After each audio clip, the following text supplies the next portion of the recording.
Preparing live on Facebook. What up? Good morning, everyone. Okay, and then I got to refresh my timeline down here. Make sure that the live's there. And then I click this. I'm going to mute it first, and then boom, full enlargement. And then I can close this. You get out of here. Okay, cool. It's happening, guys.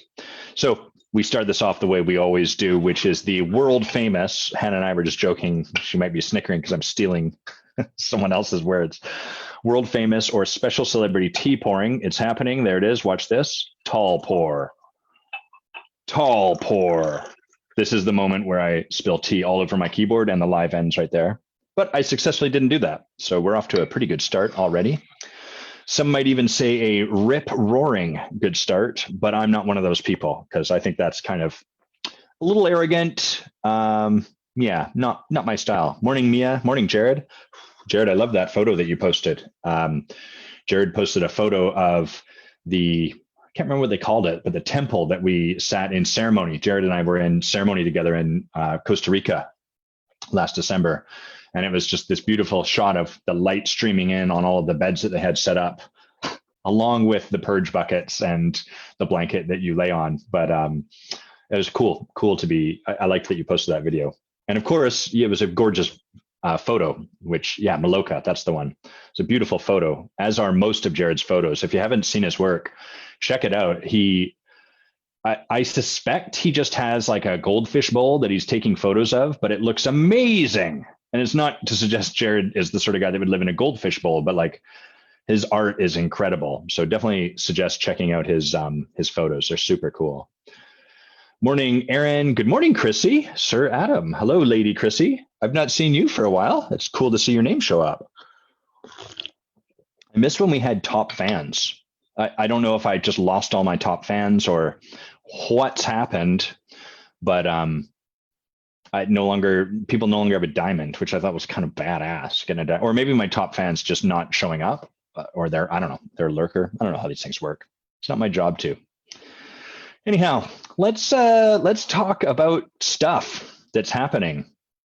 I have a series of things that I will share. First, my LiftMaster brand garage door opener is not working.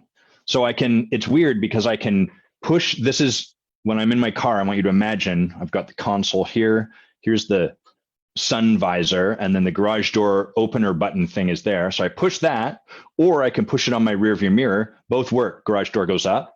I can push the button as I come in. I open my door from the inside to my garage. I can push the button, door comes up, goes down, but the number pad doesn't work. I can't key in the code, and I might have given away my code based on where you saw my fingers there, but I can't key that in to make the garage door work, it is perplexing, and that is vexing. It's like a problem I can't solve, and my math brain wants to solve it and defeat this. So I imagine this is how people get into hacking. This is how like the Jacob Snowdens, Edward Snowden. That feels right. Edward Snowden. Anyhow, the Snowdens and the anonymous and these people probably get started from very innocent beginnings, such as like a garage door not working. I'm going to turn my fan on, but I can't have my window open because Washington State is burning to a crisp, and the prevailing winds are blowing all of that wind to Vancouver Island. So it's very smoky out right now. I think it's about a 10 out of 10 in terms of the level of don't go outside. I don't know what the scale is, but it's like 10 out of 10, stay inside. So I've got all my windows shut. It's quite toasty. And then the sun comes through that and warms this up. Look at this book I've shown you many, many times before. It's not a big book, Too Smart to Know Better. This is like the second to last proof that I'm getting. I don't care for this color of orange. I want a slightly darker color of orange. And we're at the point now where I'm like, fuck it. I'm just going to put this book in the world. I'm tired of fiddling with it. I've edited it. I've read this thing so many times. I'm sick of it. So I'm just waiting for the last proof to come in, and then we're just going to be like, good, it's done, ship it, let it be finished. And the truth of this book is that I'm really delighted with probably half of it. And the other half, I'm like, that's not the book I would write these days. But that's kind of cool because you get to see my art at the state that it was in when I wrote this book, which was almost 2 years ago now. The publishing process has been very tedious. The other thing that you may not have seen me share recently is this Spectrums of Being cheat sheet, which is a companion to this book on this shelf called, oh, what's that? The Spectrums of Being by Adam Quiney. We're going to change this cover because right now this is a little kind of textbooky to me, which is not exactly what I want, but this is a little thicker book. And what's really cool, I saw a Strengths Finder do this and I really liked it. So you've got the first half of the book is all about like, what is this model? How does this work? It kind of gives you the concept that we're going to look into. And then the second half of the book is all the different qualities of being. And so down the side, you can kind of be like, oh, where's love? And then you just look on this side and you're like, oh, there's love. I found it here. So what is the quality of love? So I will read to you. Get ready to be read to. Love, the quality, your gift. You are literally love personified. You have space in your heart for all of the foibles, greatness, and everything between that is humanity. You fall in love with people instantly, and people have the same experience with you. Many people envy the purity and freedom of the expression of your love. And then for this quality, it has what's predictable as people go into their lives and harden in response to the world around them. What's possible as these people do their work. So that work would be like whatever work you have to do to drop your defenses. That's kind of the work of adults. You know, as a child, we have to learn, how do we have a defense? We're naked and vulnerable, and the world is not always pure and nice. And so as a child, you build your defenses, and then as an adult, you learn to master them by being able to choose them, not having them be so automatic, distinguishing them, et cetera, et cetera. And we have like common experience coming of age, the consequences of owning your gifts. I'll read you this one. It says, for love, letting yourself love fully means that you will be heartbroken more often and to a greater extent than most of the people around you. Often the people with the largest hearts erect the greatest walls to keep those hearts protected. The path back to love often requires first being willing to walk through and experience heartbreak. And then we've got the common shadow sides for love. Suffocating, that's the overexpression. So that's like when people have learned that they're not loving enough and they try to layer more love on top of the love they already are. And so in those ways, they can show up kind of cloying or suffocating. You've been around these people, right? They're like constantly on you to eat more food, like the stereotype or the caricature of the Jewish mother. And then there's the undercompensating. That's where people are trained, the way you are, the love that you are innately is not acceptable or not safe or not okay. And so they learn to dial it down in these other situations, and that's cruel and heartless. Let me talk about the obvious fixes, the typical breakthrough path, and then we're on to the next one, which here would be magic. So this is the alpha edition of this book. It's a very limited publishing run. If you are like, I need that book and you really want it, then write me a letter, or not a letter, write me a letter. Just let me know and I can send you one. There's very few copies of these, not very many at all.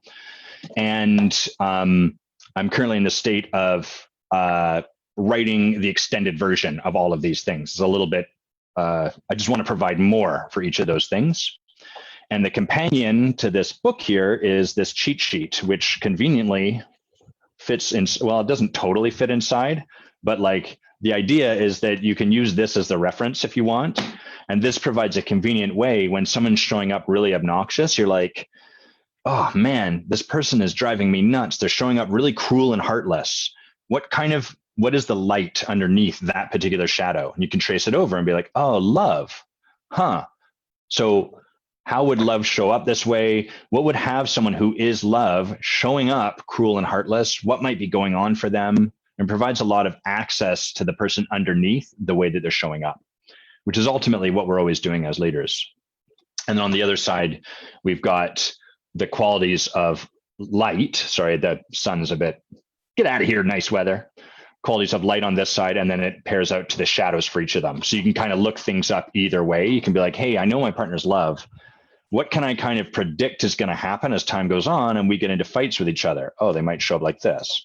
Or what? I'm in a fight with them. They're being obnoxious. Oh, they're being lazy, and I'm trying to get them somewhere. Who would show up as lazy? Huh? Driven.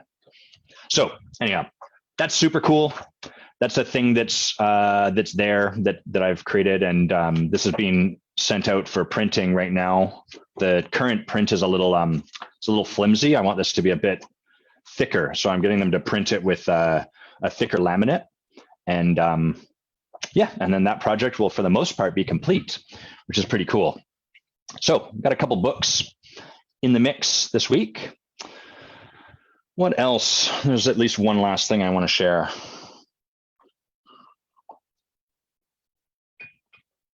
Is that what I want to share? I think the thing I'll share is that I have, in 3 weeks, we launched the Creating Clients course. And you may have heard me talk about this. The whole notion, the idea, the promise of this course is to support people that are in any business that requires a creation of clients. We focus on coaches, but the promise is this will serve anyone that's in a business of creating clients. And the promise of the course is that through it, you shift the way you're relating to creating clients such that you can create clients as a natural expression of yourself and of being in relationship with people. And that's all there really is. Serving people too. So those are kind of the 3 things. Imagine that if you could just create clients simply by being you and serving people and building relationship with them. And you don't have to do all that other stuff that we hate. And so it's really interesting. This thing's launching. We have 5 people in the group so far. And 10 is where I'd love to see the numbers at the end. I'm not pushing it too hard. It's kind of like the first iteration, but I'd love to see 10 people. And it's really funny because I have a practice of one-on-one clients and a group called The Forge and an event called The Intensive. And there's a bunch of content that I'm creating and books that I'm writing and all of that stuff. And for all of those, I'm pretty grounded in my offering and pretty grounded in the possibility that I really believe people can create. And I can stand behind the costs associated with those things. I can tell a client, hey, for you, it's going to be $50,000 to work with me for a year. Or if you want to be a part of The Forge, it's going to cost you $8,000. These are real numbers, but it's not really about that. It's more, the point is like, there was a time when even mentioning those numbers would terrify me. Here's what I noticed is happening with this course is like, it's a very low cost. It's $1,000. $1,000 for me is enough money to call forward a commitment from someone, but not a lot more. It's not going to break you. You're not going to have to mortgage your house to create $1,000. There's other ways that you can create that. And I'm getting all heady about it and all scared and all nervous and like bringing to my coach, like, I'm worried that like people are going to be disappointed or it's not going to be enough or they're not going to create what they're here to create. And what's hilarious about that is just seeing like, oh, that's my edge. Like there's always an edge, and the edge is not always forward to bigger and better. It can be just like a different place, right? You could argue like, oh, why would you even spend time over here with a course, Adam? Why would you do that? And the answer is because there's something that I want to create in the world that is not going to be manifest through charging higher and higher and higher rates. It's not, if all I did was charge a higher rate and work with a bigger client, that would not fully express my purpose on this planet. And so I've gone in this direction, but now I'm sort of trying to broaden my range. Can I create transformation? Can I create a shift for people? Can I really have more of the impact I'm committed to having in this medium? And that medium's driving up my shit and getting me scared and making me worried that I'm not going to do it the right way. So I think that there's like a lot of my own humanity that I get to see in this process. And it's part of the gift of always being up to something.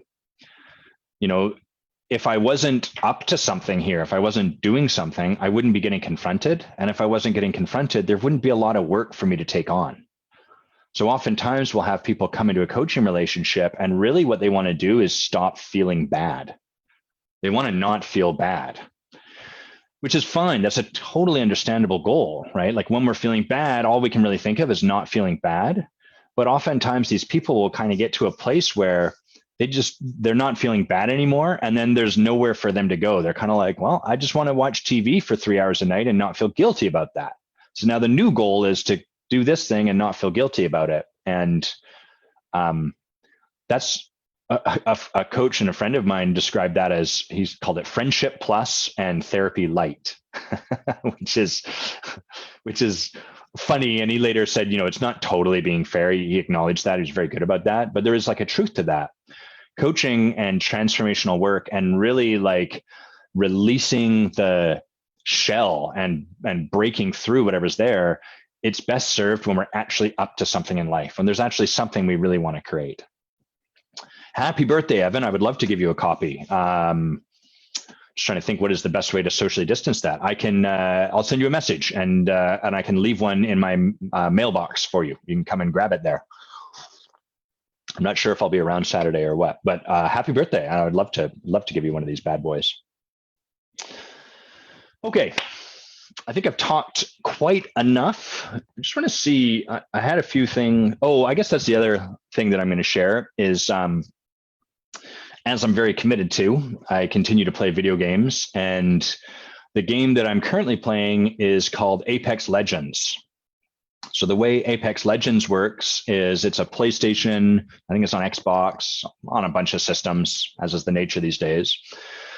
And what Apex Legends does is you're one member of a 3-person squad, and it's a battle royale format. So what happens is there's 60 people in this arena, this huge arena.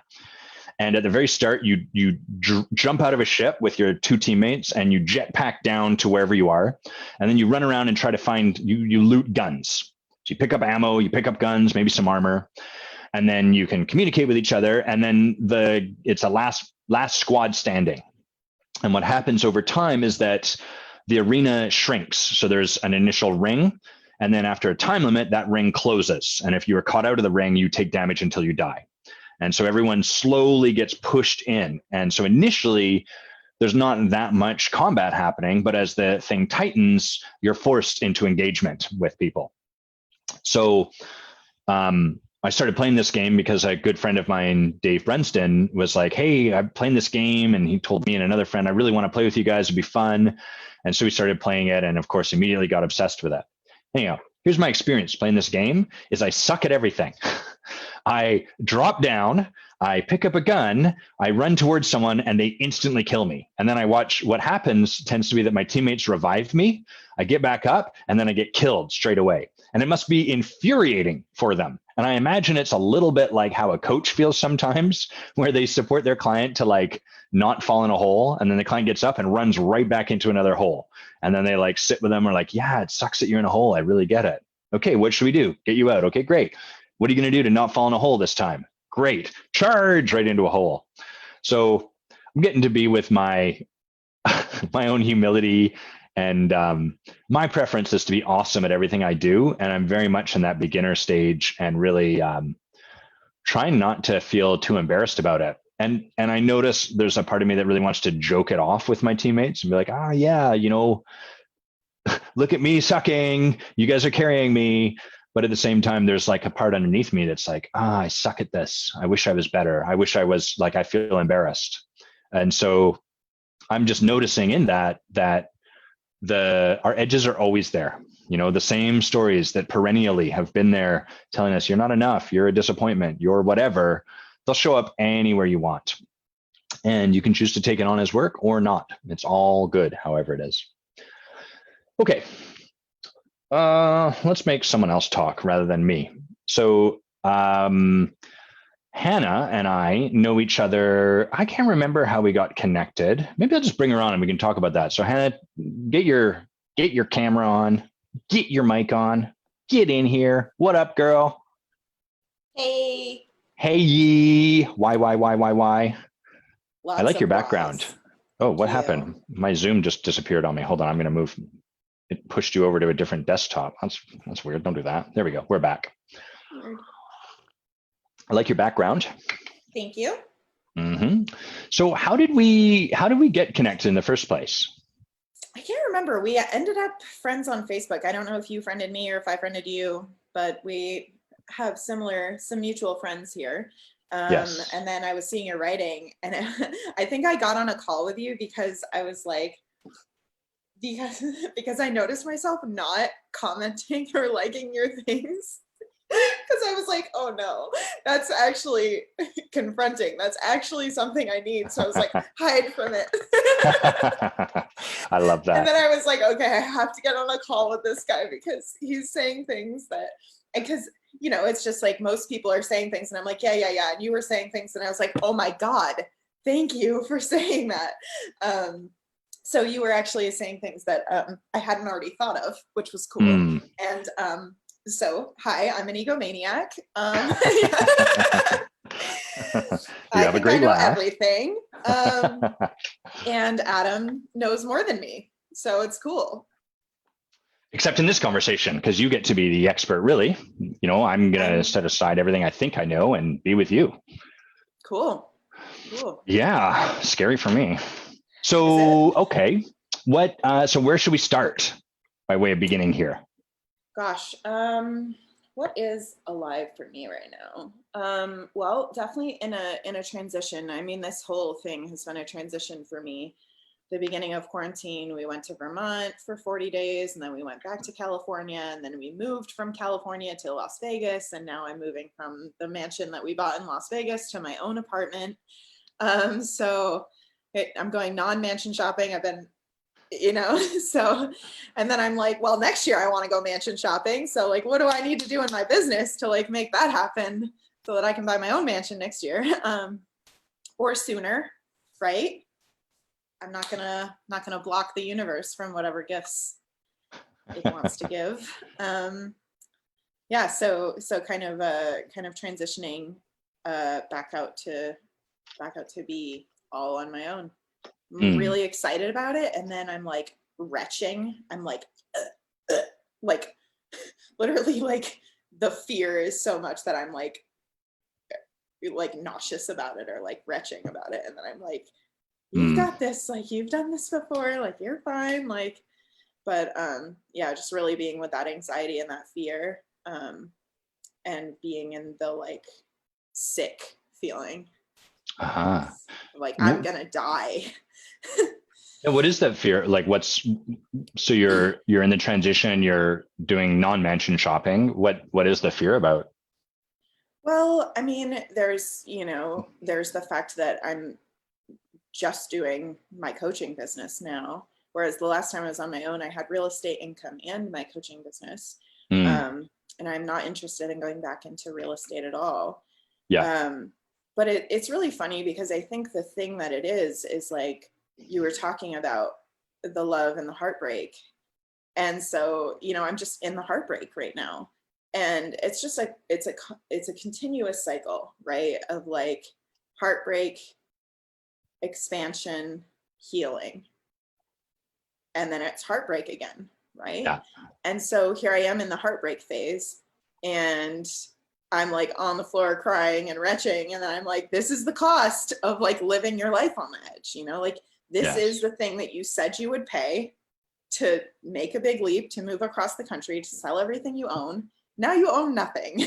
And now and now you have to start all over, and you have to buy all the things, and you have to like furnish your own place. And like, how exciting is that? It's super exciting. I get to like make a space that's just for me, and like buy things that are really high quality that are just for me, and like really like create a sanctuary for myself, but also like I get it. Yeah. Okay. Well, so what would you want to leave here with? Like, I really get the kind of way life is right now, and what you're up to. And, if we were to aim ourselves towards something, what would you want to leave with? A very masculine question. I can only be what I am. You can only be what you are. Yeah. No, it's good. That's certainly something that I need.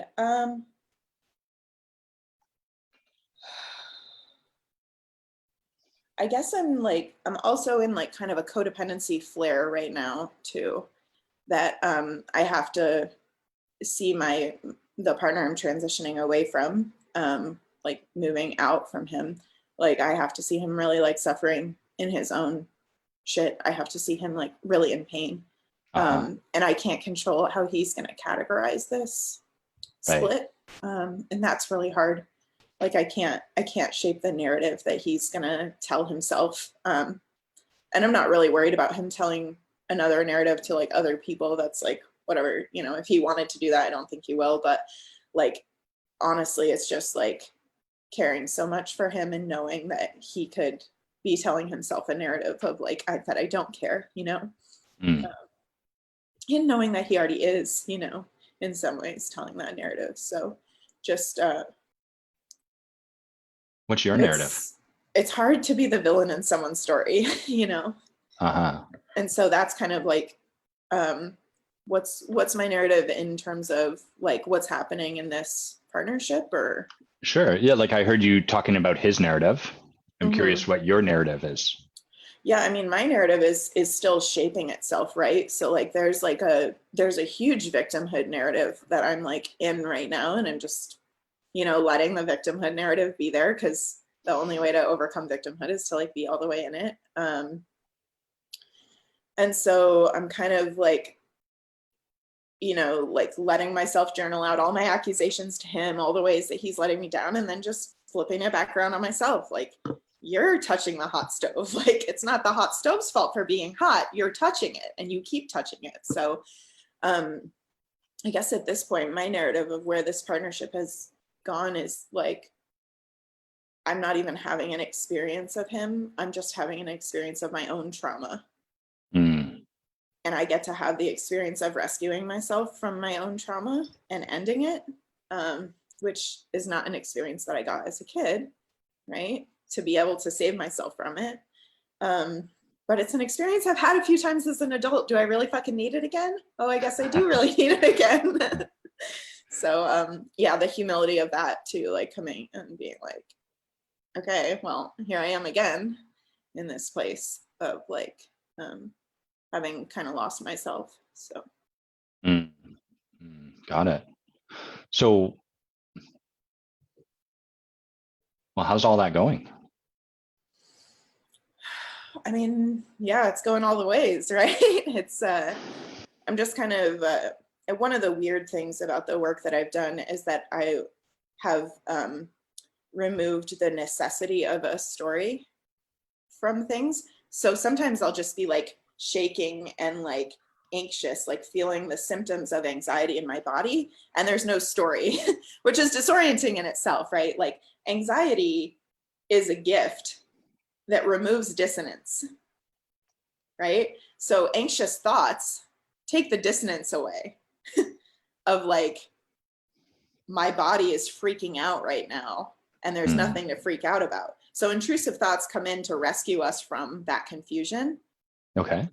So now that I've like accepted being in a state of confusion or the unknown, I'll just have the anxiety symptoms with no intrusive thoughts to tell me what I'm freaking out about, right? And I have to just be like, I'm anxious, right? And that's the real truth, of course. The intrusive thoughts wouldn't be the truth, but it is just a strange experience to be in, and just to see that extreme like emotion arise and just sit with it. Right. And not try to make up a story about it too. So there's that piece of it, that like certain emotions are just moving through that don't have stories. And then there's certain emotions that are moving through with a story. And then, you know, having conversations with that story that's moving. But yeah, like I said, it's like it's the destruction of creation. So there's always pain in the destruction. Like every time you have to blow your life up, something beautiful comes in, but like it still hurts to blow your life up. Like, it still really hurts. Yeah. And luckily, the first few times that happened to me, I didn't have to choose it, because choosing it is like the hardest thing. Like choosing to like blow up everything, you know, is like so much harder than someone just coming in and like dropping a bomb on you.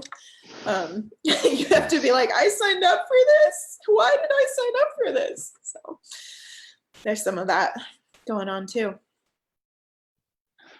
I knew you Got were it. going to make me cry. I'm making you cry. You're making me. It's your fault. You're doing it to me. I'm the victim. So what would serve you during our time together, Hannah? Oh gosh. It's like it's hard to even know, right? Especially with my own like ego being like, you're the one that can do everything all by yourself, right? What do you need a coach Yeah, for? You don't need that, you know. So it's I'm really hard familiar for with me that voice. to yeah. So it's hard for me to really say what the thing is that I need, because I'm not sure that there's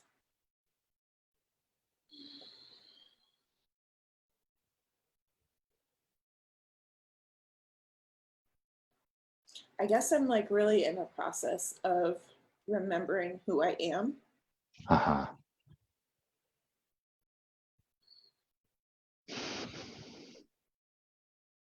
and forgiving myself for forgetting again. Forgiving yourself for forgetting. Mm-hmm. Uh-huh. Yeah. Yeah, forgiving myself for Um, abandoning it. Yeah. yeah, I really get that. Um, are you all right if I talk to the people listening, watching Yeah. for a moment? Just so that we can sort of like also be pulling apart like what's happening in this conversation with you and I. Um, I remember a moment where I was leading coach training and the person developing my leadership was leading me. It's turtles all the way down. And I had a friend, one of the people on my team was like struggling. He was up against something. And uh, the person leading me, Christopher, said, Adam, it's like you're trying to get Brian somewhere. You're trying to like support him to get somewhere, which on the one hand is like the science of coaching is like it moves us from where we are to where we want to be by closing the gap. That's kind of if you boiled it down, to first principles in a way. He was like, that's great until it's not. And you're where you are with Brian is it's kind of like your buddies just lost that baseball game and you're just sitting on the stoop with him. You're just being with him because he's just not yet ready to like, great, I lost that ball game, but what am I really committed to doing? It's going to be on top of all of that stuff that's there right then. And it occurs a little bit like that's where you are. Like the Mm-hmm. conversation for us to be in isn't so much where do you want to get to, but just like, being together in what's showing up for you right now. Is that how it kind of does that feel like where you're at? Or is there sort of like a part of you that's like, no, I'm committed to going over here? And maybe it doesn't sound the way I just made it sound, but Yeah, there's definitely like all of my excitement is like what this is going to require of me, you know? That's so exciting to me. Like, the commitment to my own service to my clients, to future clients, to creating clients. I love your little workshop thing. I might check that out actually. But I just started listening to the Prosperous Coach on Ryan's recommendation. And yeah, so it's really exciting the kind of like boundary that I'm pushing here, because one of really like in this partnership that I've been in, he's successful in his company. He's like got all this stuff. So he's been, financially providing a little bit, but definitely providing a lifestyle that I wouldn't have had access to this yeah. year. Right. Yeah. And so I've noticed though, that as I'm not really getting any emotional needs met in this relationship, and as it's actually kind of like doing harm to my emotional sphere, and like I'm feeling like I'm losing more and more of myself, is like I was actually like clinging to a lack of success in my business so that there was something that he was providing to me, right? Whereas if I was super successful in my business, there would be nothing that he was providing to me at all, right? Right. And so as long as he's providing to me this lifestyle and I'm not providing it to myself, then there's something for me in this partnership. And now that I've like recognized there's actually just nothing for me in this partnership, that like icing is not a cake, like Well there's some said. really great icing here and there's no cake. There's no Right. cake. There's not even the cake that there is for me when I'm single, right? Like me as a single person, I have like cake for myself. But like in this partnership, I'm not experiencing any cake. And he's like, but what about the icing? And I'm like, it's not cake, you know?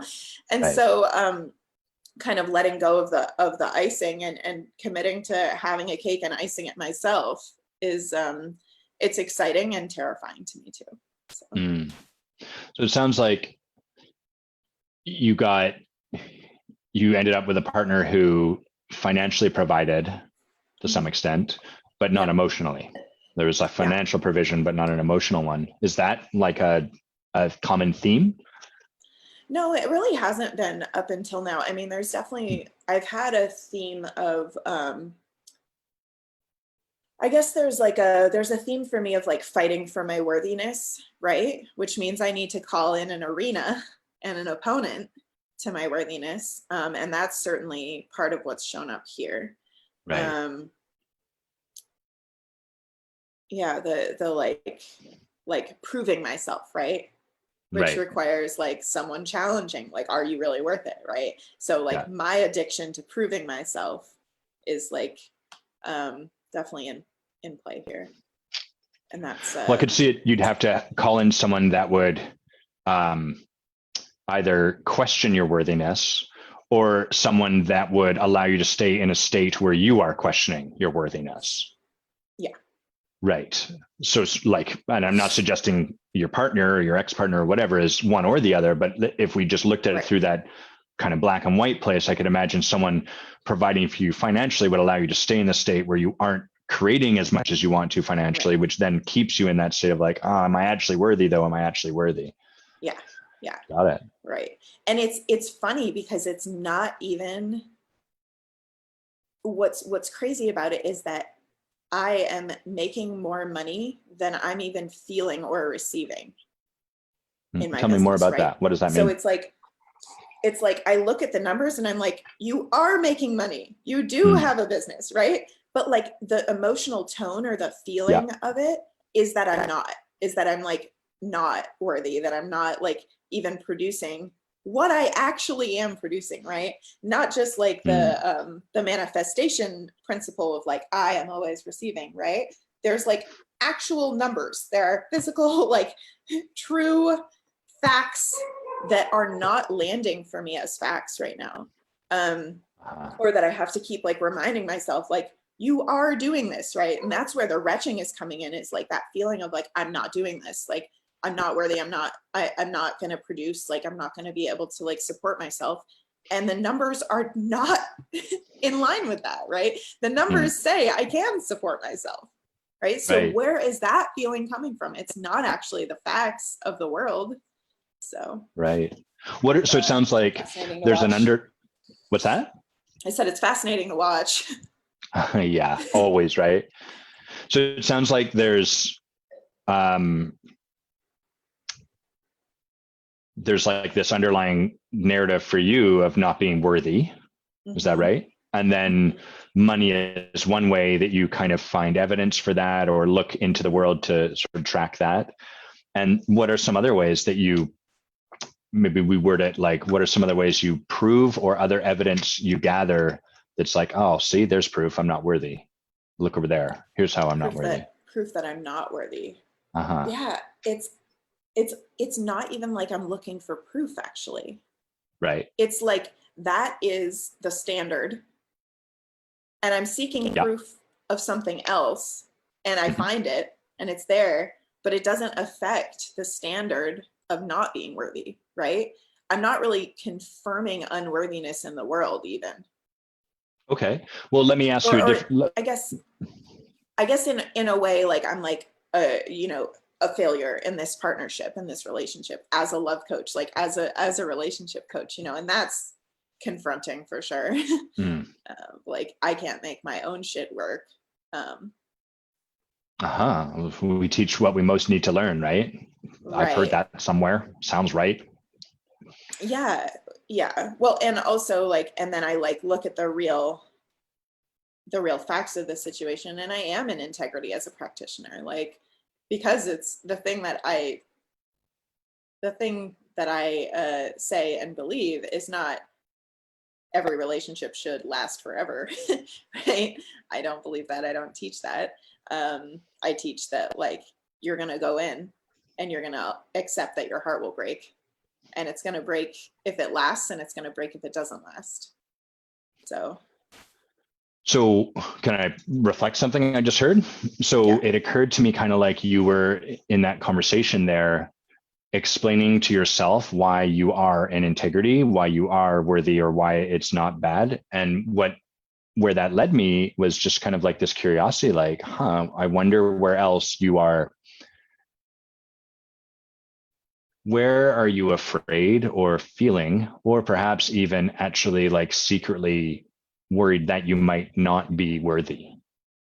Like, I'm kind of curious about the stuff below the, because, I could reflect to you all of the ways you're worthy, but our fear doesn't care about that. You've probably noticed it. It's like, but look, the spreadsheet shows all the numbers I've made, and your fear's like, fuck off. I'm irrational. That rational thing won't make a difference for me. Yeah.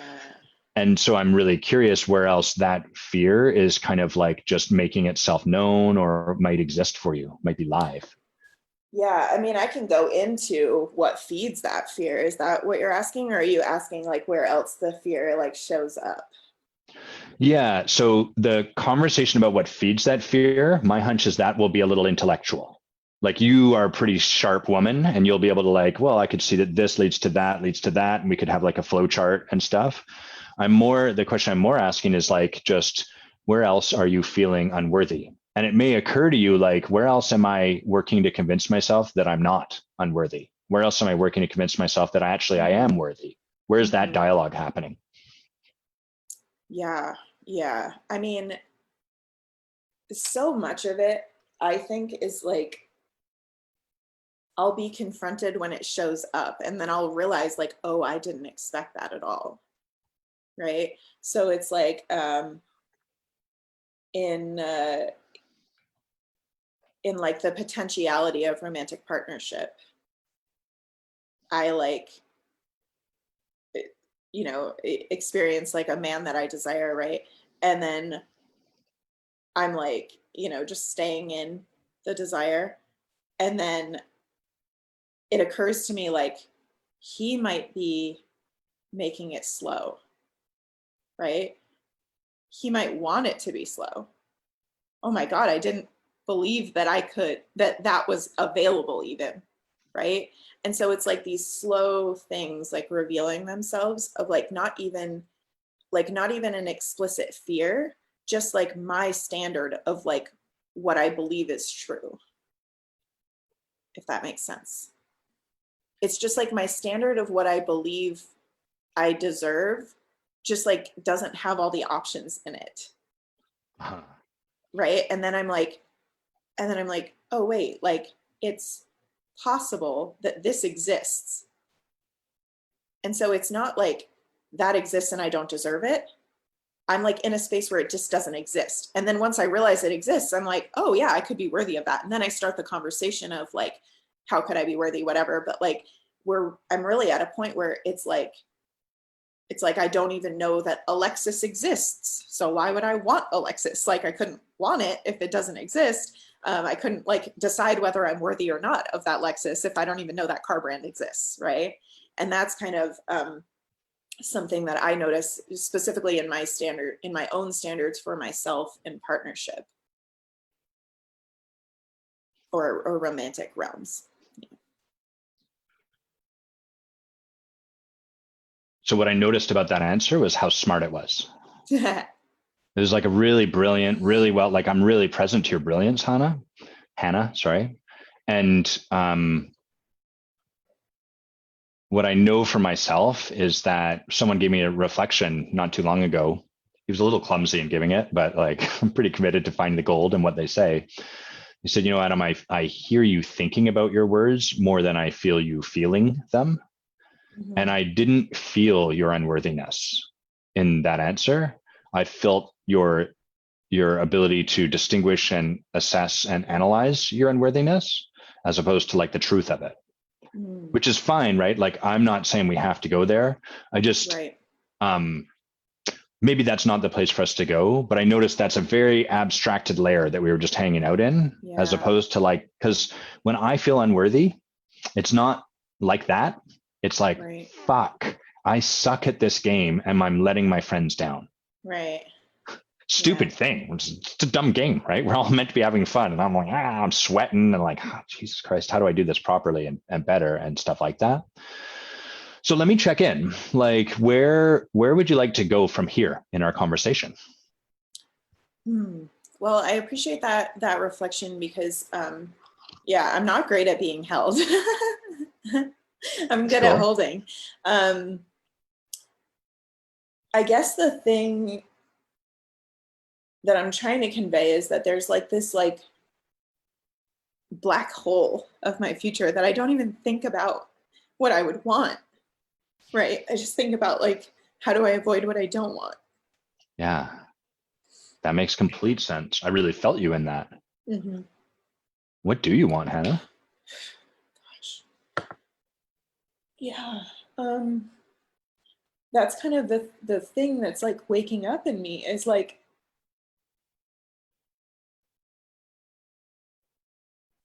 being allowed to desire things um like to desire things that aren't here right now. Yeah. So I talk to people about, the paradox of your needs, which is that like if you are still alive, you don't need water right now. You need water to be alive in the next moment. And if you don't get water, you'll die. And you don't need water once you're dead.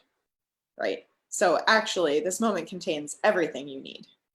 Right? And that's one end of the paradox. And then the other end of the paradox is like you deserve to have your whims met. Like any little whim you have, you get to have it. But I really exist a lot closer to this end of the spectrum of like whatever is here now is the thing that I deserve, and I don't even bother to like cultivate a whim. Yeah, I noticed that context you have for it almost supersedes, like it kind of transcends even the notion of a want or a like, Yeah. yeah. I regretted I didn't regret it, but I as soon as I asked that question, I was like, oh, it's a bit of a setup because what I'm hearing is that I mean, there's nothing wrong with the question, but like to ask you, hey, what do you want? Right after you shared, like, I have a black hole. I don't know what I want. My attention is Yeah. on what I know I don't want. Right. Is that well? So again, I want to check back in because the the conversation we're kind of in is one where it goes wherever it goes. Mm-hmm. Right? There's nowhere we're aiming towards. So you may get something out of this conversation, you may get nothing, and that may be fine. And it's okay with me, but I just want to check in like, is it that, hey, I want to explore this black hole, this needs, no needs, wants, etc., whims, that sort of thing. Is there anything by the end of our conversation that you'd like to sort of have arrived at or created or gotten from? Or are you kind of like, let's just go wherever there is for us to go? It's part of the black hole, Adam. Right? It's Totally. I for so long have based what I want on what I believe is available, right? And that's the real thing that you're calling me out on like being intellectual about it, but it's really like the like missing pieces is like all the things that are available that I don't know are like that I don't even know are available. Mm-hmm. Some of them I learned by holding my clients and they're like, I'm getting this. I'm like, fuck yeah, you deserve that. Wait, also like that's available. That's a thing. Like I could want that, And so Right. it's, I guess if I like were to want something here, it would be to like bring my desires online, to like bring my wants online and be able to like point at something and want that thing. Got it. But yeah, there's just so much of that, like avoiding the pain or avoiding Right. the thing I fear, avoiding, or just not even, it's not really avoidance of it. It's more like the standard of achievement is that thing not happening. Yeah. I really Right. get it. Yeah. Like I'm paying my bills. That's success, right? Get Like, it. Yeah. I'm not falling and off a cliff. Sweet. Yeah, precisely. Yeah. I so get this. And like the other way I sometimes see this show up, I mean, one, I can relate to it. Often, what I learned to do, and this is not necessarily what you learned to do, but like the flavor of it for me was, oh, I can have what I want after what needs to happen happens. And so Yeah. over time, that became great. What do I need to do? I show up in the room. There's stuff I want, but first, what do I need to do? Well, it turns out there's an infinite amount of stuff that needs to be done. You're never done that, it turns out. And Mhm. so then spending enough time doing that, eventually I'm just on this treadmill of getting what needs to get done. And what Adam wants to have is secondary. And then the place I end up is I'm either incredibly busy doing all of what needs to be done, just packing more and more and more of it in, or I'm secretly getting my wants met, but in a way that feels slimy and kind of I feel guilty about, and I have some shame around it, even though that doesn't have to be the way it is. That's the way it's set up in that construct. Right. Well, if there's obligation in your life, the only juicy bit is rebellion. Like, And if you B, have obligations, then the only fun is to rebel against those obligations, even if you're self-imposing, even if they're things you really want to do, but also feel obligated. So, yeah, and that is one context for it. right. We could create a new context where obligation and whatever could live in harmony. Right. So I'm just a little hesitant to put it all in a one size all fits box. What? Yeah, that sounds right. I think I said that right. Because what I want to make clear is my story about it was akin to what you described. It's Right. not the way it has to be. It's not a universal Right. truth that if there's obligation in your life, it has to be a certain way. Right. So, okay, so tell me about your desire. Like, tell me about the story and the way that has existed for you over your life.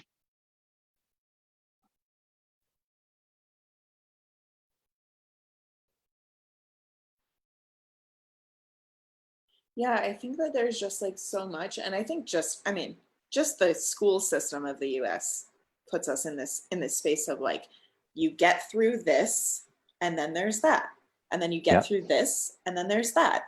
And so at some point in your like, there's that quote that's like, every person lives two lives. The second one is when you realize there's only one, you know? Uh, and so I've had a few moments where it's like, oh, this is my life. This is my life, right? But there's so much programming that's just like, this is what I'm getting through. And then there's something good way out there in the future, right? Right. And so I'll be in that space of like, what am I getting through? What am I surviving? And so I like, What do you do with your wants? well, the programming of getting through, my programming at least, is that I choose to only want what is, like what I believe is available, which is very limited. Mm-hmm. What I'm receiving right now, like how can I really want that? And so, which is an incredible skill to have. Like I feel very, very glad that I have that skill. But it's out of balance if I don't have the other skill of like really cultivating possibility and desire for myself. And I've been in states where it's easy to create possibility and desire. But it's just like, this relationship has become one of those holes that you're talking about, like running into. And I'm like in a hole where I like actually can't feel my desire. I just have to get through this. And then I'm like, okay, and then there will be desire, right? Right.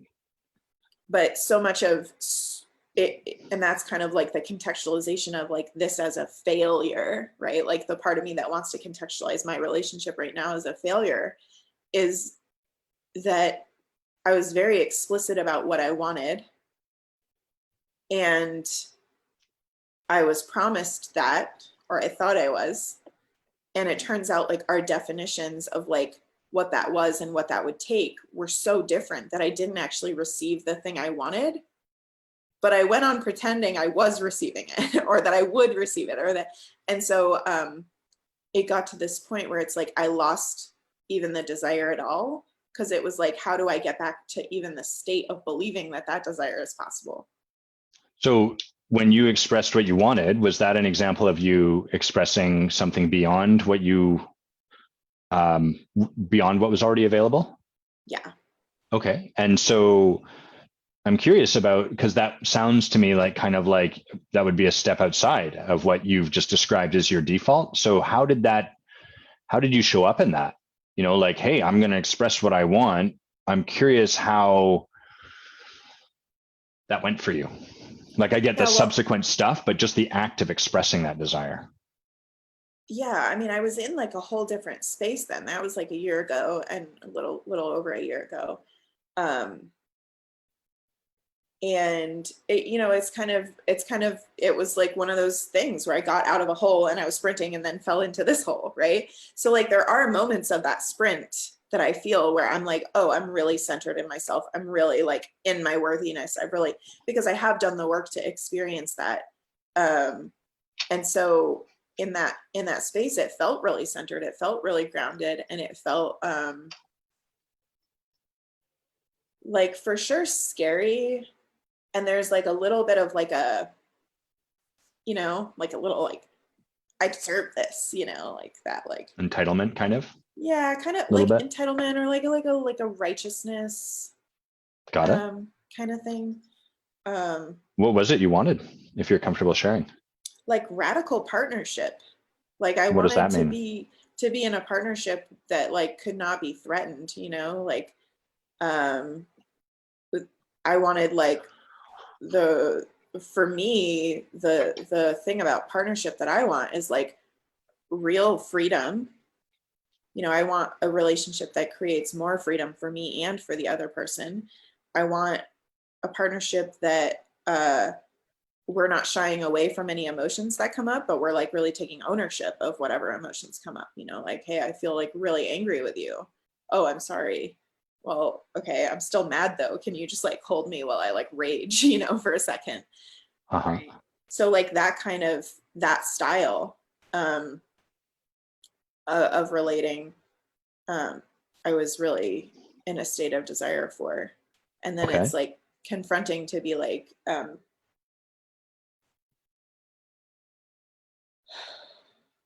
to like realize that I obviously wasn't ready for it, or it would have been the thing I called in, right? Or Well, that's an interesting like context of like being ready. I mean, readiness is one yeah. of my favorite contexts because what person doesn't want to be ready, right? Oh, I'm just not ready to work with a coach. I'm just not ready for this job. I'm just not ready to go and start that consulting practice. We're always not ready. Mm-hmm. Um, my experience is we're never ready until we're ready, at which point we're already doing it. And then it's Right. like, oh, I've already been doing this. And it occurs a little bit more like you were just sort of, you had an idea of how it would be. And the reality of the practice of being in that thing was different than your idea of how it would be. Just like I'm like, I'm Yeah. going to get jacked and I'm going to work out every single morning. And then it turns out in the morning, I'm like, fuck working out. I want to eat candy and play video games. I don't know why that's always there, but it is. So In the morning. all the time, Hannah, it never goes away. I don't know how I work out to sustain my lifestyle. I'll tell you that much.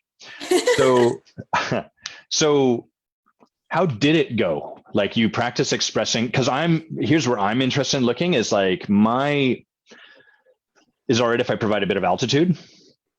So the first thing is, and I know you agree with this in theory, like intellectually, is that we are the creator of our experience. And to your credit, you've tried to create something new, and then it's kind of gone the way of the old. It's like, oh crap, got sucked back into that pattern. And so where I'm called to look with you is to see like how you create this pattern, not to make you wrong for it, but so that you can create power for yourself in that. I'm also conscious that you're in it right now and it's tender. Mm-hmm. So if at any point you're like, if you feel or if I catch that you're like, but it's not, or but them or whatever, I want you to know that's okay too. Yeah. Yeah. Yeah. I think the thing for me is like I run into commitment right? And like the idea of like pushing through it being hard, you know, Yeah. or like solving it too. So what really transitioned was like I was showing up for the way that I wanted to be. And Hmm. I discovered pretty early on that he didn't have the skills that I thought he had or that he had kind of been representing to me. Uh-huh. Um, and I stayed committed for a lot of reasons, rather than saying, like, whoa, the thing I wanted is not here, right? Right. Like when I had the evidence that it wasn't there, I was like, I'll create it all alone. I will create all of this for us. And that's where my boundaries disappear, right? That's where like my standards disappear. That's where my wants disappear because now I'm like fixing a problem for myself, um, rather than kind of staying seated in my own center. And there's So a what, ton of reasons why I do that, you know. totally, tons of reasons why, always. Yeah. So what you express like, hey, what I want is like, we're not shying away from sharing our truth. We're in a radical relationship, radical partnership. By the way, Adam French is really relating to you in the comments. Thanks for Oh sharing, yeah.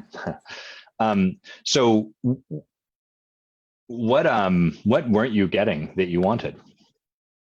Um, well, I got the sense early on that like he was crossing his own boundaries.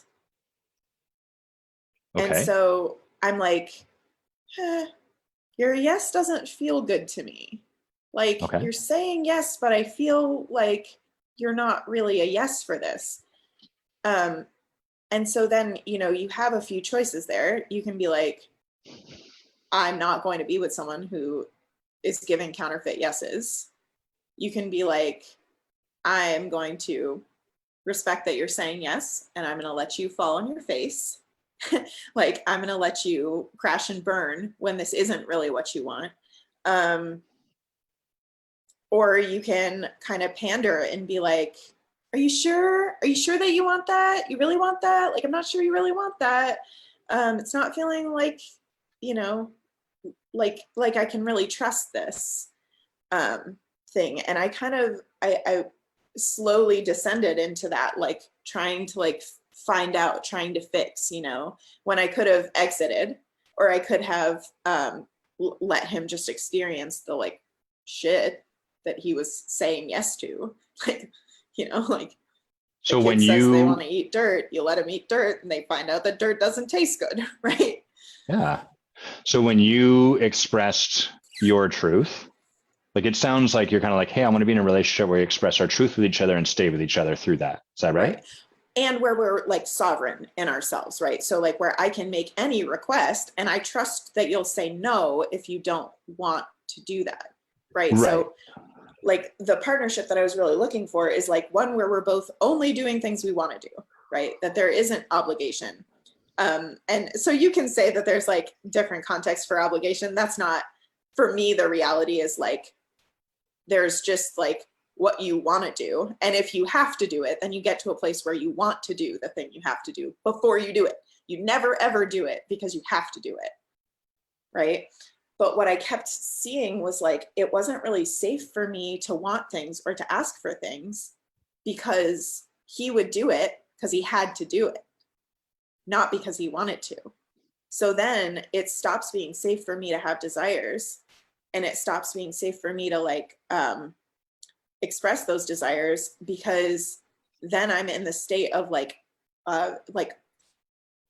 unconscious perpetrating, right? Like or non-consensual perpetrating, I guess is how I really phrase it, is like uh it's like if people who are willing to cross their own boundaries to provide for me, then I'm the boundary crosser. So is your desire to express your desire and let the world show up to that, or to express your desire and have the world show up to that a certain way? Um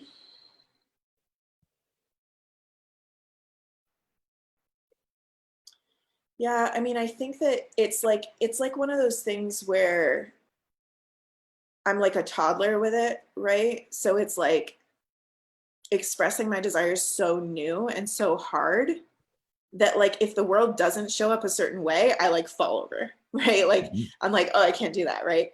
And Yeah. so I think in certain, I certainly needed and need right now a much more pristine container, and need to create like a pristine container for me to experience like my desires being like met a certain way, right? It's like I need to let the toddler walk on like steady, safe ground, like get really good at walking. And then we can introduce them to like some obstacle course or whatever, right? So it's like, so I was kind of like in those baby steps, and then my ego takes over and is like, you can do anything, right? But I couldn't. I really Right. couldn't.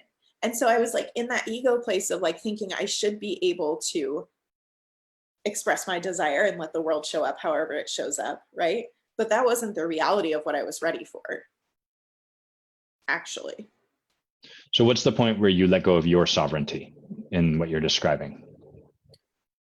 I mean, it's that slow fade of uh like it's actually not safe for me to be asking for things here, And right? why wasn't it safe? Because he would say yes. And what about that made it unsafe? Because he would say yes when he didn't really want to say yes, and then punish me for the fact that he did the thing that, Got it. punish, not like punish, but like, he would be in his own little tizzy and be like, well, I had to do that thing for you because you asked. And I'm like, you didn't have to. So why didn't you say no? You know? And so it gets to that point where I'm like, I don't want to be something that he is saying yes to because he has to. And I can't trust him to say yes or no because he's not saying no to things he doesn't want to do. Right. And so I slowly like faded out of like asking for what I wanted, but I also stayed there with someone who wasn't expressing boundaries that I trusted. Right. Yeah. So what I hear is well, would you like to hear what I've got for you? So first of all, the danger is that you're very brilliant and Mm-hmm. you've kind of got this figured out, Mm-hmm. which is dangerous because then there's no opportunity to see anything new. Mm-hmm. So I just want to presence that, you can distinguish a lot. Mm-hmm. Trouble is that when we're in the swirl with someone, like it's the reason I cannot coach my wife. I can see a million things over there, and she's a brilliant coach, and she can see the reciprocal of them over here in me. It's the Yep. nature of this stuff. And so I just want to reflect, first of all, like I'm present to you having a bit of this figured out. I can relate to Mm-hmm. it. We're wired Mm-hmm. similarly. And that is a bit of a dangerous place for you because then there's, Totally. so you might have to set that down as I'm speaking Mm-hmm. or Thank not. you. Um, I'll just tell you you're wrong. yes, can join the many I masses already that do know. I don't that. need you, Adam. I already know everything. Allison, thank you for saying that. Allison says, so thankful for this today and the gift of being in it with you. So thanks for being with us, Allison. Appreciate that. Thanks, guys. So what I notice is that there's kind of like are you familiar with the concept of imago? Imago is a brilliant model for couples relationship therapy, really. And the idea is that like we meet our partner in the reciprocal of our wound.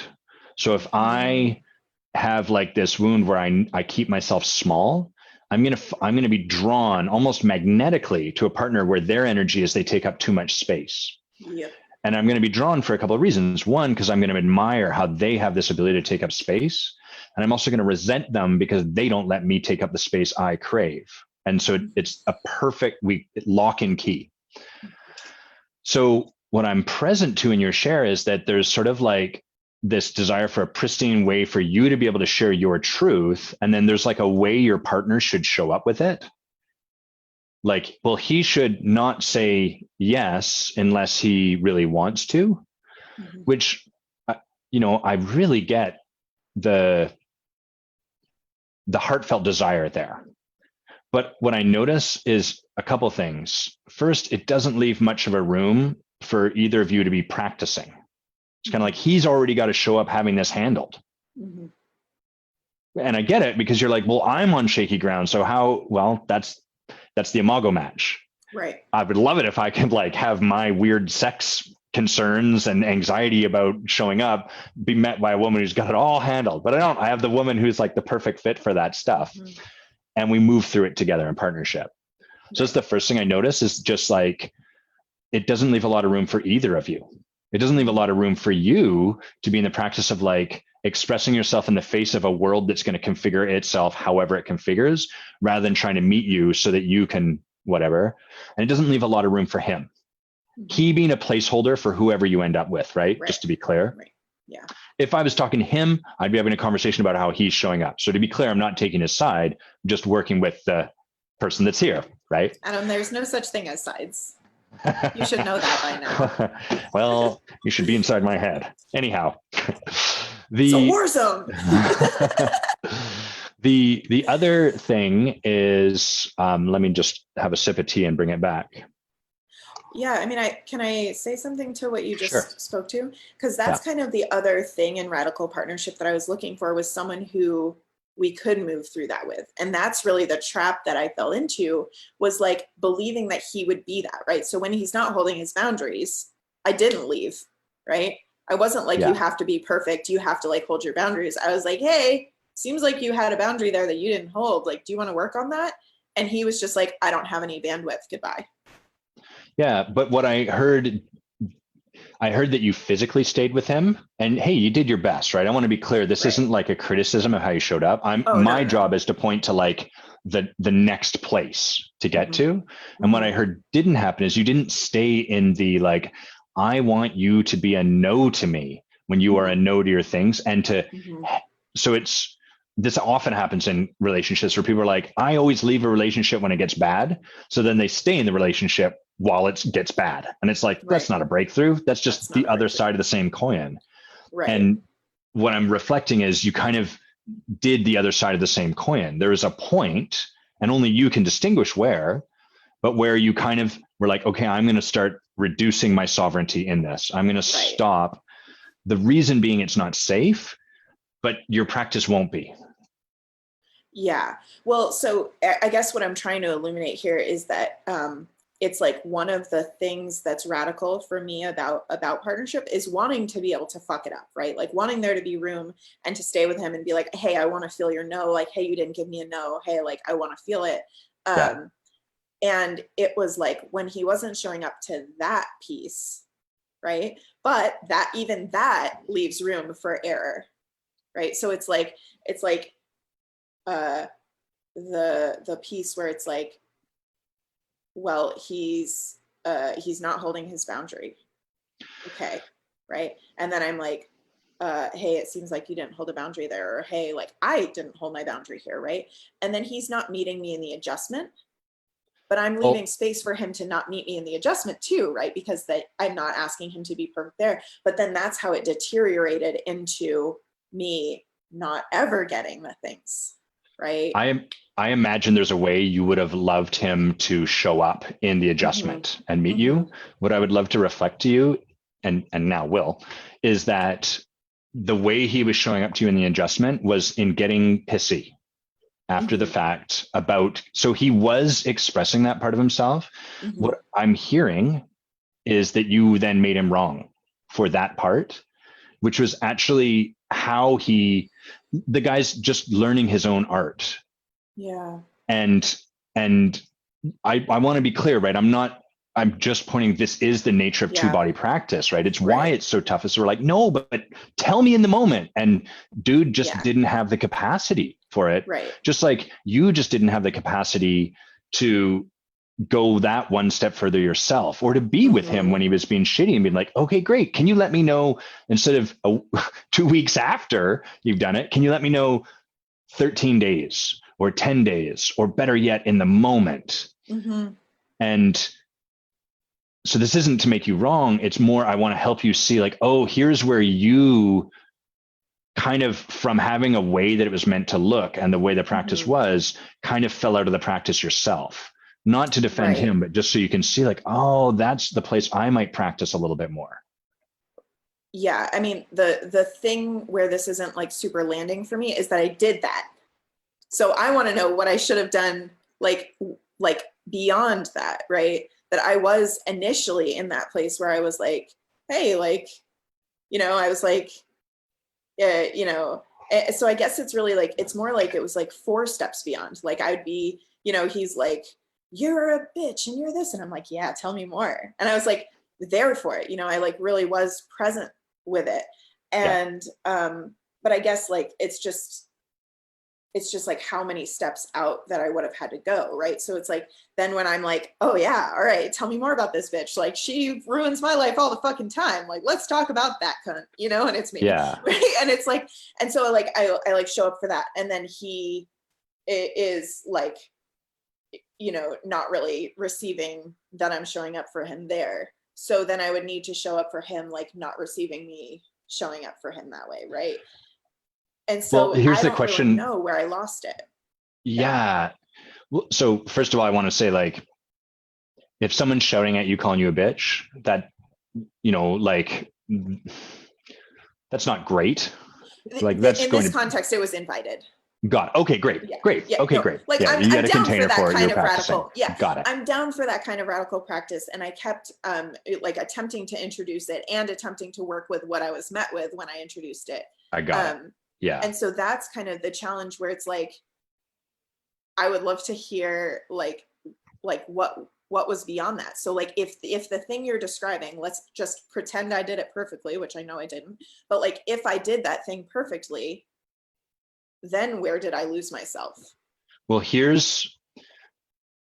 so one, it's just as like a place for us to hold things is like we're always practicing with someone who is imperfect and we are imperfect in our practice. Mm-hmm. And we have this notion of how like, oh, I'm going to show up this way. And then this person over here doesn't show up to meet us that way. That's Mm-hmm. pretty typically how it goes. So like, I don't know where it fell off, but I can tell you who might be able to help you, which would be them. Mm-hmm. And I don't know if that's even a conversation available to you, but you could bring it to them and be like, hey, where did I really want to I want to, maybe we're just done, but like, I would really like to know where did I drop the ball there? So I can Yeah. see my place because Yeah. he might be able to better explain that. And I don't even know if you guys have like, I don't want to make any assumptions about the level of ability for you guys to be in a conversation with each other. So if that's not available, totally got it.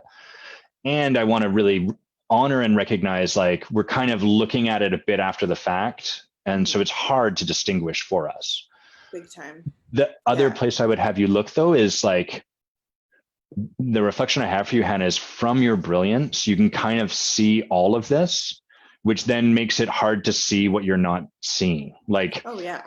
and so the practice you might be in is like, well, what if it's not the way I think it is? Like, I did this, I did all these things, this is how it went down, blah, blah, blah. And you might just be in the practice of noticing when you've got it figured out and like, oh, can I just set that down? And like, where might I not have honored that or might have like fell out of the practice myself? Yeah. And I really want to honor and acknowledge you for your commitment to the practice. And like, my wife and I practice a lot and it's tough. Mm-hmm. And I can often have the same experience you have where I'm like, are you fucking kidding me? Like I've 5 different times I'm sitting there and we're still in it. Yeah. And what often my coach provides me and what serves me is setting down what I'm right about and just noticing, oh, I'm right about this stuff. So I can take a fresh look at it. Mm-hmm. Mm-hmm. I know that's probably not a very satisfying answer for you. No, I mean, it's definitely a perspective that I need, right? Because I honestly, it's like We're back it to shouldn't needs. be satisfying, right? Like I'm very satisfied by being right. So Yes. I need to step out of the satisfaction of being right and into a dissatisfaction, right? And a curiosity. So I really appreciate that invitation. Yeah. We're just about at time. I want to check and see, like, is there anything that sort of we've gotten to where we've gotten? Actually, I'm curious. So where have we gotten to? Like, where do you find yourself in this conversation, in this space right now?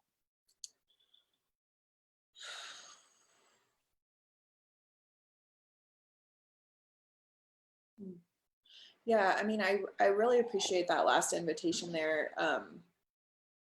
And I guess I'm seeing like I let it get to a state of emergency, right? Where it's like I'm really not capable of like engaging in the way that I want to show up. And that's why I know I need to leave, right? Is like I'm not showing up how I want to show up. That's all I need to know. I don't need to say it's your fault that I'm not showing up that way. I don't need to say that like you're bad or whatever. Like I'm gonna say those things to myself, right? Privately, Yeah.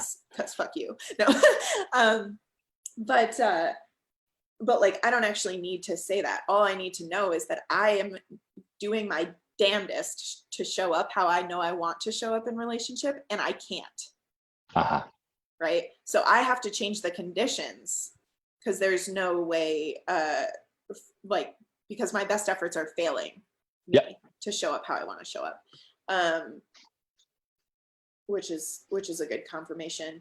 So I guess I'm like really feeling the necessity of the transition, and then I feel like there's going to be more for me in the postmortem, probably, nice. And more for him and I mean, and that's kind of part of the thing. Like I'm a relationship anarchist. I'm not like I'm not a monogamist. So it's like, you know, when he and I separate or change the relational format that we're in, I don't intend to sever the connection itself.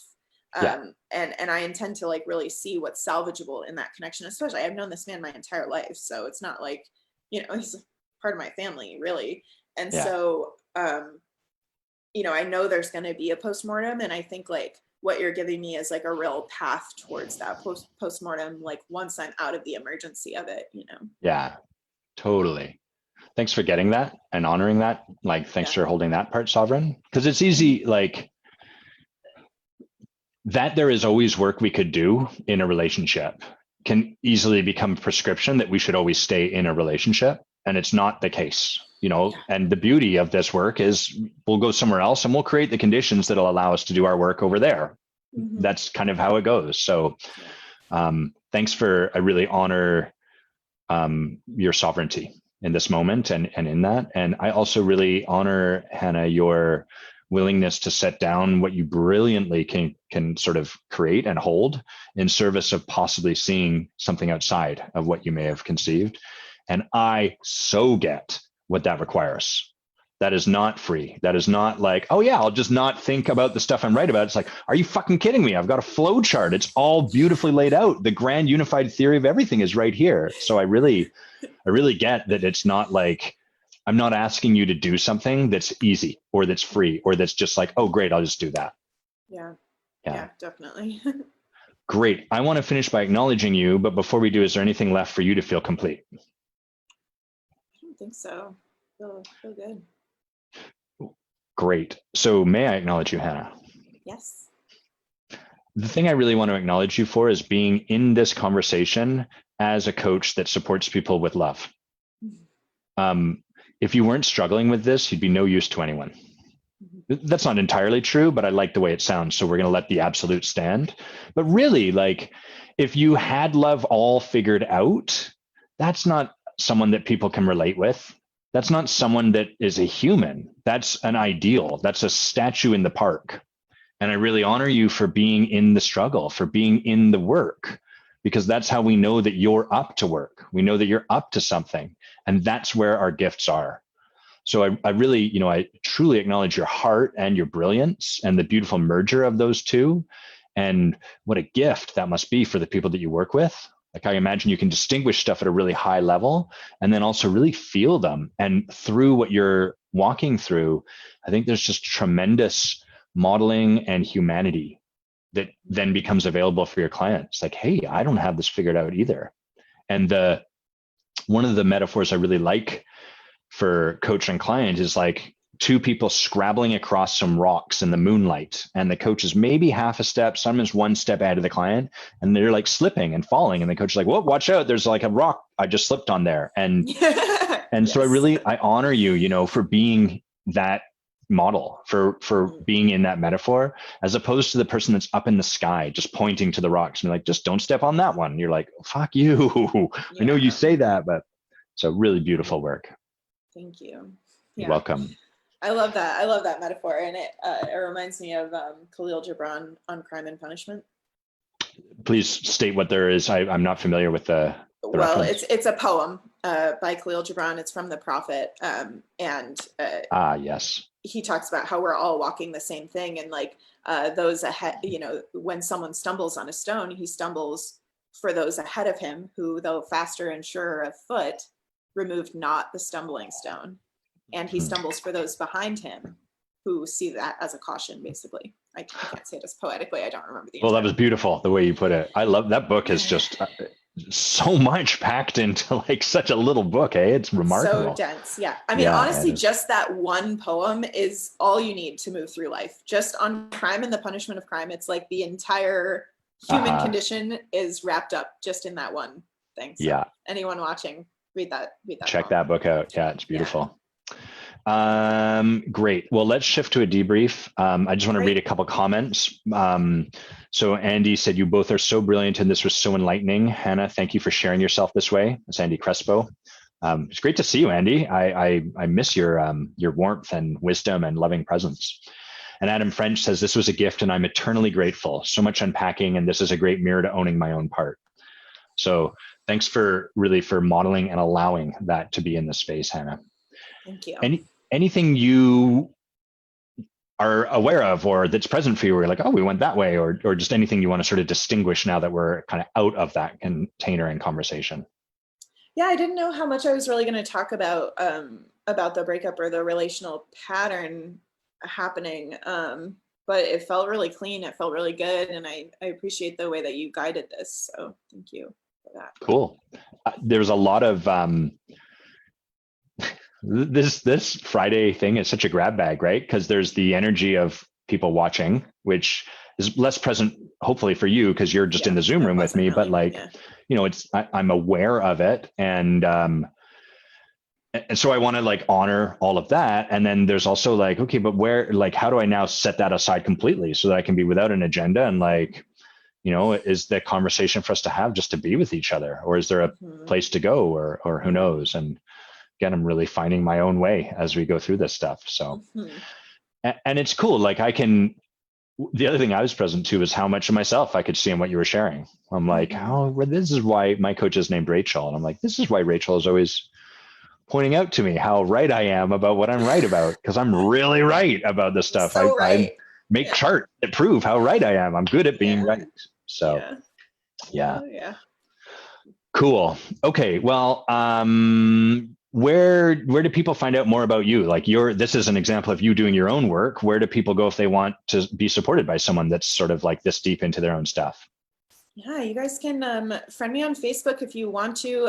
I don't really do friend requests that don't come with a message. So if you can send me a message that you saw me here and like you're like, oh, hey, I would like want access, or you can follow me. I'm going to be posting. I kind of took some space from posting my writing on Facebook as much, but I have an Instagram. I can drop that in the comments where I've been posting more consistently, and then I'm going to be putting more writing on my Facebook, so you can follow my Facebook, or you can send me a friend request if you actually want to be friends. I'm enrolling right now for my women's group and for my men's group, and we talk a lot about the divine union of the feminine and the masculine, and how we can use our masculine to support the feminine, and how we can kind of it's different for men and women. I see, men and women as being a man or being a woman as like a cultural experience more than a gender or a biological situation, but that's why it's divided. So we talk about the cultural experience of being women in the women's group and the cultural experience of being men in the men's group, and we get into some juicy shit in just 6 weeks. So. When does that start? I think it's going to start in the next couple of weeks. I'm a very feminine practitioner, so I'm like, oh, it's floating in the ether right now. I'll tell you later when it starts. So cool. So people should connect with you if they want to know more about that. Definitely reach out to me. I would love to hear from anybody. Cool. What do I want to plug? The Creating Clients course. So if that sounded cool to anyone, you can read more about it at adamquiney.com/client creation, I think is the link. Did you just jump off video, Hannah? Okay, well, she's jumped off video. That's cool. I'll just be here by myself. adamquiney.com/client creation, all bunged together. Or you can send me a message if you want. I'm always happy to talk at length about any of this stuff. And I'm also, sorry, let me finish that thought, which is we start October 5th is our first call. So if that's of interest to you, that's available. The other thing is that I'm kind of in the process of, I'm looking at changing this format a little bit. And what I think we'll start to do is live coaching twice a month. And the format's going to shift to the first half hour will be our guests talking about whatever they're up to in life, something they want to share, et cetera, et cetera. And then the last hour, maybe 45 minutes, and then the debrief will be coaching them. And what that provides is started getting a lot of people asking if I want guests. I'm getting requests for guests, like someone named Tyler, something or other, who made Tyler's Coffee, the first acid-free coffee. And another guy just today came through who wrote a book called The Funky Life. And I noticed that in the current format, I just get no response from people when I make this offer. So I'm taking a look at like, hey, what would be a way to bring those people in, give them some exposure, but then still create the depth and the leadership and the coaching in the moment that we really want to make happen. And so that's where I'm currently looking. If you have thoughts on that, drop a comment, send me a message, let me know, send me an email at adam@adamquiney.com. So I'd really love to hear just sort of, well, I don't like to do stuff unilaterally. It's more fun when you are coming along with me. And so that's where we're looking. And I think that is everything we've got. So I'm imagining Hannah's gone off camera for some reason. I'm just going to end us down there. Thank you. Oh, you're back. Hello. I'm back. Did I you went go off do camera because I was going to die if I didn't pee. Oh, and you were like yeah, talking totally. about your I'm thing. there. So I was Yeah, like, good I'm call. going to die if I don't pee. So I'm just going to go. Good. I'm going to do that soon too. Not die. Okay. Just make sure I don't die. Don't die. Thanks for hanging out with me, Hannah. Check you. out Hannah if you liked any of who showed up here. She is brilliant and heartfelt. Love you guys. Thank you, Adam. Thank you, Andy. Thank you, Mia. Thank you, who else? Allison, Chrissy, Evan, Jared. Thanks everyone for coming and hanging out. It's way more fun with you guys here. Have an amazing weekend. Watching me cry. And we'll see you all later. Bye-bye. Bye.